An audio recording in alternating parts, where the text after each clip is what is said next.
बाबा, मुंबईमध्ये विरारच्या एका हॉटेलमध्ये विनोद तावडे पैसे वाटत असल्याचा आरोप हितेंद्र ठाकूर यांनी केलेला आहे. सर्व प्रकाराबद्दल आपली काय प्रतिक्रिया? ही बाब अतिशय गंभीर आहे, परंतु सर्व राज्यभर निवडणूक जिंकण्याकरता पैशाचा वारेमाप वापर भारतीय जनता पक्षाकडून होतोय. माझ्या मतदारसंघामध्ये 2 दिवसापूर्वी पैसे वाटताना एका मुलाला लोकांनी पकडलं, पोलिसांना ताब्यात दिलं, त्याच्यावर FIR दाखल केलेला आहे. आता त्यांना फक्त एवढीच आशा उरलेली आहे की आपण प्रचंड मोठा पैसा वापरून लोकांची मतं विकत घेऊ, लोकांचं स्वाभिमान विकत घेऊ आणि त्यातून आपली सत्ता अभ्यागत राहील आणि सगळं मोदी शहाच्या आशीर्वादाने चालेल.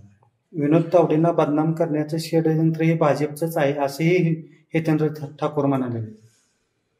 तर असं आहे की ठीक आहे, निवडणुकीनंतर 2 पर्याय उरतात.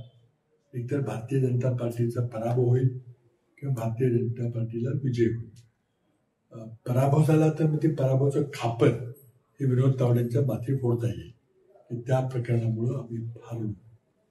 आणि जिंकले चुकून तर मग विनोद तावडेला मुख्यमंत्री पदाच्या लिस्टमधून बाहेर काढण्याकरता हा प्रयत्न चालू आहे. तर मला वाटतं की या भाजपच्या अंतर्गत वादातून हे सुरू झालेलं आहे. कारण हितेंद्र ठाकूरनी मुलातून घेऊन सांगितले की मला या प्रकरणाची टिप जी आहे ती एका भाजपच्या वरिष्ठ नेत्याने दिली. आता तो वरिष्ठ नेता कोण असू शकेल ते आपण अंदाज बांधू शकतो. शेवटचा प्रश्न बाबा, की मनोज जरांगे पाटील यांचा कराध्यक्षमध्ये पाठिंबा कोणाला, यावरून आरोप प्रत्यारोप सध्या होत आहे. असं आहे की दुर्दैवी आहे, आरोप प्रत्यारोप करायचं कारण नाही आहे. आपल्याला माहिती आहे की मी काही दिवसापूर्वी, महिना 1.5 महिन्यापूर्वी मनोज जरांगेने मी त्याच्या घरी जाऊन भेटलो होतो. आमची खूप चांगली चर्चा झाली. मराठा समाजाकरता त्यांनी जे काम केलेलं आहे त्याला तोड नाही आहे.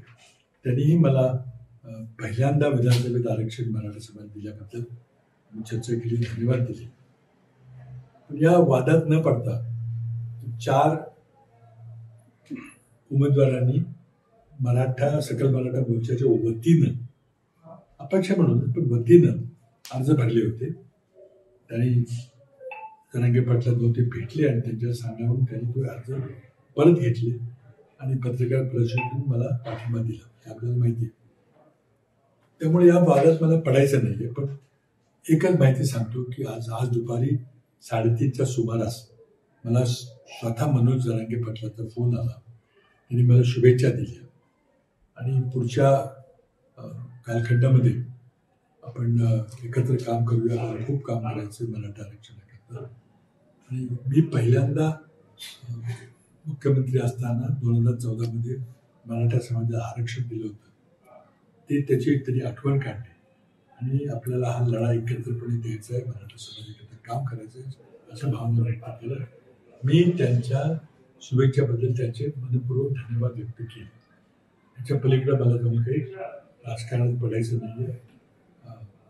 त्यांना काही निर्णय घ्यायचा असेल ते सक्षम आहेत घेण्याकरता.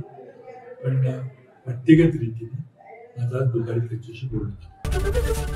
ABP माझा, उघडा डोळे बघा नीट.